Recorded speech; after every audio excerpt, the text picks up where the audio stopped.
Бұл профсоюз деген бізде монстр шықты. Ушу кабинеттен кабинетті қыдырып, біз мыйзам жазып атсақ, ар кайсы депутаттың кабинетіне кирип атат. Анан момындай чакырыктар болуп атат. Доброе утро, скоро опять этих баранов будем выбирать дейт. Ачык эле телефон менен жазып атышат. Курманбек мырза, биз эмне ушунчалык эле мындай, ушунчалык кордукка чыдайсыңарбы?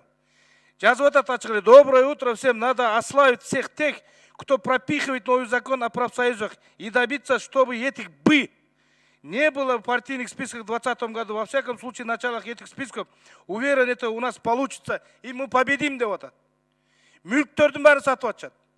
Өкмөткө поручение берели. Ал мүлк мамлекеттики. Жана совет директор деген 28 киши мамлекеттин ичинен мамлекет болбосун.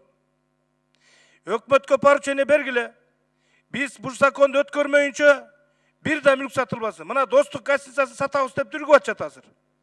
Андан бөлөк саякатты берип ийгени, Турбазада жерлерди, көлдөгү жерлерди сатып ийгени, айтор көп нерсе бар.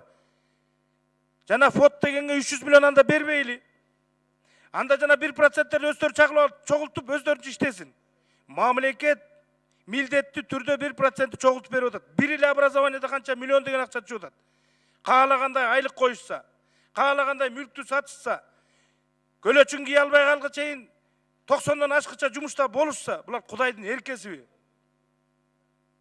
Эмне деген мүлктөр бар? Биз ошого көңүл бурушубуз керек. Келип алып ар кайсына айтып, тааныш билиштерин салып, депутаттарды келип алып, муну ачык номерлар менен жазып атат. Мен азыр берип коеюн, Мирлан Исакович. Чара колдоңула. Эмне бул, эмне деген сөз? Уже ачык эле телефондорун жазып эле бараны. Мен бир жолу чимкириктер деп сөзгө айтып, элита деп койсом эмне дегендиги асылуу болду. Чынын айтам. Берде кимдер отурат?